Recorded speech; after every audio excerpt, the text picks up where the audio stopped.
Alors, je m'appelle Sandrine, je suis née à Limoges. Je sais, ça n'arrive pas à tout le monde.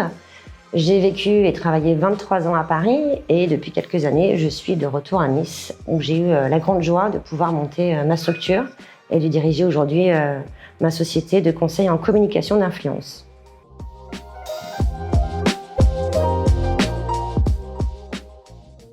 Alors, un parcours un peu atypique. Après des formations à la fois en mathématiques et en lettres, j'ai commencé très vite dans la vie politique, où j'étais attachée parlementaire de plusieurs députés. J'ai ensuite exercé de l'autre côté du miroir, en tant que lobbying de grandes industries en France et à l'international. Et puis, plus tardivement, je suis arrivée dans les métiers de la communication. J'ai toujours eu envie, à un moment donné, d'avoir ma liberté. Ma liberté parce que la communication, la créativité, ça ne se fait pas de 8h à 18h derrière un écran.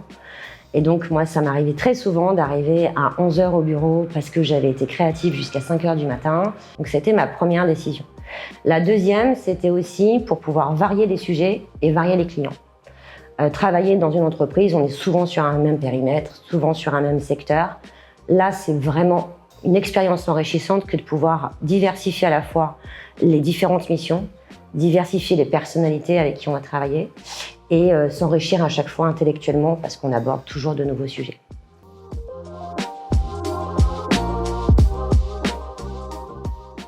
Alors, j'ai pas eu de galère. À partir du moment où j'ai pris la décision, je l'ai prise et j'ai eu la chance d'être très vite, très bien entourée, très bien accompagnée.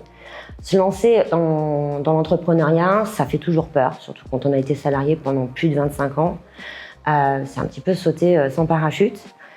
J'ai pas eu de galère à proprement dit parce que j'ai vraiment rencontré les bonnes personnes tout de suite pour comprendre tous les mécanismes et pouvoir lancer la structure de manière efficace et sereine.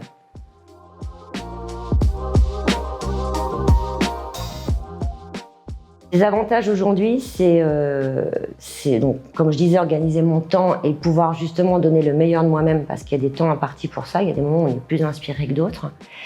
Et le deuxième avantage aussi, ça, c'est une contrepartie, c'est que je peux choisir mes clients. Et ça, c'est une vraie richesse, c'est-à-dire qu'on va aller toucher des ADN, on va toucher des sujets qui vont faire écho à nos valeurs, qui vont donc du coup sur lesquels on va beaucoup mieux travailler. Et j'avoue que ça, c'est un véritable avantage.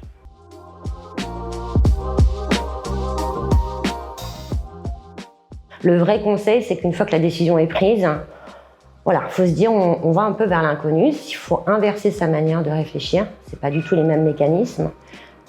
Faut voir aussi les bons côtés. On perd une sorte de cadre un petit peu maternel dans lequel on est un petit peu rassuré. Faut avoir une croyance en soi, en fait. Alors, je vous ai rencontré grâce à un ami qui, lui, avait déjà quitté Paris bien avant moi. Et j'avais eu des contacts avec différents comptables, on va dire, sur la région parisienne. J'arrivais toujours rien à comprendre quand ils essayaient de me parler de chiffres.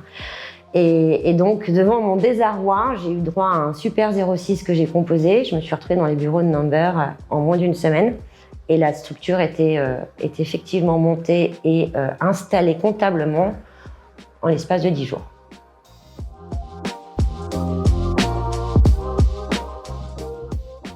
Non, la première anecdote, j'ai envie de dire, ça sera notre première rencontre. Je me souviens que Florent a juste passé 2 heures à essayer de m'expliquer la différence entre une SAS et une SARL. J'avais beau avoir fait des études de maths, je rentrais dans la 4e dimension. Il ne m'a pas du tout montré qu'il était déjà en retard sur son planning. Et c'est au moment où, en me disant au revoir, qu'il m'a dit « lâche prise, laisse-toi porter », que là, j'ai commencé à respirer. Il aurait dû commencer peut-être avant pour gagner du temps sur son agenda. Sinon, il y en a encore beaucoup d'autres, mais je nous les réserve.